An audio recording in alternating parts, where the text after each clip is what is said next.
The Japanese Grand Prix is on this weekend, guys, and this is one of the most well-attended, one of the most incredible, one of my favourite events on the calendar.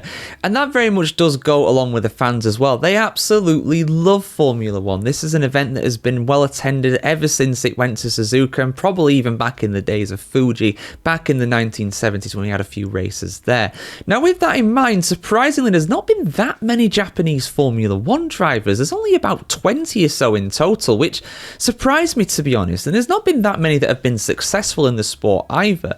But with that in mind, we do of course have a Japanese driver currently on the Formula One grid and could well become the best Japanese driver of all time if he's not already there in some people's books. We'll get into him very shortly, but let's have a look at the top 5 Japanese Formula One drivers of all time. Now, before we get into this list, I want to give a little shout out to Ukyo Katayama, Shinji Nakano and Kazuki Nakajima. They don't make it into this top 5, but they all scored Formula One points over the years, so I thought I'd give them a little mention before we get into the top 5. Number 5 for me, though, has to be Nakajima. Now, the biggest surprise that I found while researching Satoru Nakajima is that he made his Formula One debut at the age of 34. Now, Formula One drivers back then did used to make their debuts a lot later than what we do now in the current era. Now, it's not unheard of now to have a teenager in the Formula One car. Back then, it used to usually be around your mid-20s, but to be in your mid-30s and make your F1 debut is surprising to say the least. He's made his debut in 1987 driving for Lotus, partnering a certain Ayrton Senna during that time. And in fairness to him, he did manage to get points every now and again during this time, a time when Formula One was very much stacked for talent that I believe it's not had since. The level of talent in the late 80s and early 90s in Formula One was absolutely unmatched. And of course, back in these days as well, only the top 6 used to score points. He would have got a lot more points if it wasn't for that. Now, he did stick around at Lotus in 1988 and 1989 as well, and he also raced for Tyrrell in 1990 and 1991, and in all the seasons that he competed, he scored points, which, given the form of those teams at that time, I think is pretty decent. Nothing too special in Formula One, but it does make me wonder what would have happened if he got to Formula One early, because he won the Japanese Formula 2 championship a lot, 5 times in fact, and I think he could have done quite well had he gone to Formula One early. The first time that he he won the Formula 2 series over in Japan was back in 1981, so it wouldn't have been out of the realms of possibility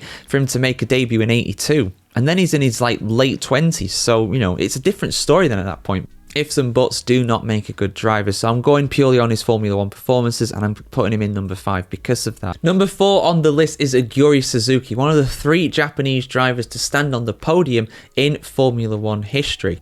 Now, you might recognise that last name. No, not from the car company. I don't believe he's associated with those guys, but from Super Aguri. Of course, he did run his own Formula One team in the late 2000s as kind of a Honda B team, but of course, he was a decent Formula One driver back in the day as well. He competed for the likes of LaRousse, Footwork, Jordan and Ligier in the late 80s and mid-90s. And of course, he did get a podium in Formula One as well, like I said, very famously at his home race in Japan. Something that's a bit of a theme among Japanese drivers in Formula One. If they did manage to get a podium, it was normally in their home race. So fair play to the guy at the end of the day. I have to give him props for that. And again, he did score points on other occasions for teams that were not really the best, if we're being totally honest. I mean, LaRousse were not a great team back in the day, but he did manage to score points semi-regularly for them in 1990, so fair play to him there. But the fact that he got a podium does not put him above the guy I have in 3rd place, someone who doesn't have a podium yet, but I am convinced that he is well on his way to doing so. It's the only active Formula One driver from Japan currently on the grid, and it's of course Yuki Tsunoda. Now, some people might put him a lot higher than 3rd, and I totally understand that. I think he's absolutely on his way to be able to top this list. In fact, if he gets a podium for Red Bull this year, I think he goes to the top of the list automatically, again, above the 2 guys that I have ranked above him on this list. Now, of course, I think he's been very up and down in Formula One. In 2021, when he made his debut, came into the sport with a real bang at the end of the day, but very much tapered off as that season went on. Then he had a very difficult 2022. I think he was on the verge of being sacked, quite frankly, given the conduct of Red Bull in recent times. I don't think it's out of the realms of possibility that could have happened. But on top of that as well, he did recover 2023, 2024, some solid points finishes in there. He did a lot better. And in fact, last year was his best season in Formula 1 overall. He finished 12th overall in the championship, 30 points to his name. Not quite beating his tally from his debut season, but he's in a Red Bull this time as Yuki. He's making his Red Bull debut this weekend in Japan. It's sure to be an incredible event. I hope it works out for him. And like I said, if he gets a podium, for me, he does go to the top of this list automatically. But the fact he doesn't have a podium yet and hasn't really come that close to getting one, I think the closest he did get a 4th place actually in Abu Dhabi in his debut season, but that's the closest he's come. And then that was because of some pretty unique circumstances, shall we put it, during that race. Not a controversial race at all, Abu Dhabi 21.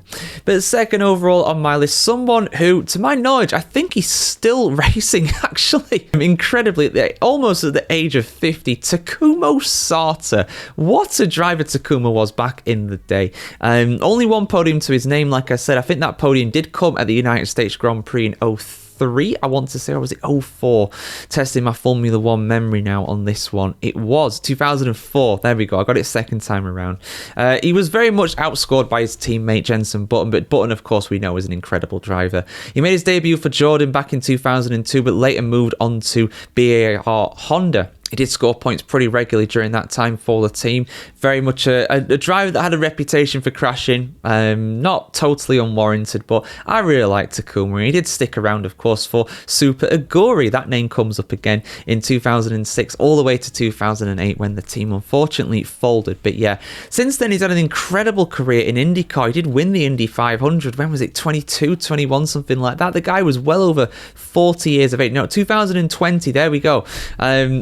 He was 43 years of age at that point and winning the Indy 500. The guy's an incredible competitor, and it's amazing he's still competing in motorsport to this day. I'd love to see him back in the Indy 500 if he's going to compete this year. I don't think he's fully announced that yet, but we will see what happens there. But top of the list, one of my favourite Formula 1 drivers. I think the most streets will never forget Formula 1 driver of all time, Kamui Kobayashi. Now, I know the results don't really line up to a top level Formula 1 driver, but this guy's overtaking ability was legendary. Weirdly, he didn't pull up any trees in his junior career. He came into Formula 1 late in 2009 for Toyota, just as they were pulling out of the sport. But he did an incredible job in Formula 1 when he made his debut. He was so difficult to pass. He scored solid points in Abu Dhabi, getting 6th place, only missing out on his debut points in Brazil the couple weeks before in 9th place there. And then did pretty solidly for a number of years for Sauber, in fairness, and got, of course, that very famous podium in 2012. Until Tsunoda scored points last year in Japan, that was still the most recent point-scoring position for a Japanese driver in their home race. Kobayashi was a master of overtaking. His banzai last-second dive bombs down the inside, especially into that hairpin around Suzuka, was absolutely fantastic to witness. If you saw it live, you'll know what I'm talking about.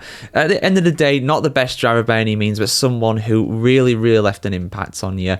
And for me, he's my favourite Japanese driver of all time. I don't think Tsunoda's going to change that, to be honest, even if he does become the best. But the fact he's got a podium is just put him ahead of the likes of everybody else. And yeah, I think Tsunoda, if he, like I said a number of times, if Tsunoda does get a podium in Formula 1, I think he will go to the top of this list. But he's not got there yet, so Kobayashi for 2025 still tops the list. But yeah, who's your favourite Japanese Formula 1 driver of all time? Is it Yuji Ide? The less said about him, the better, of course.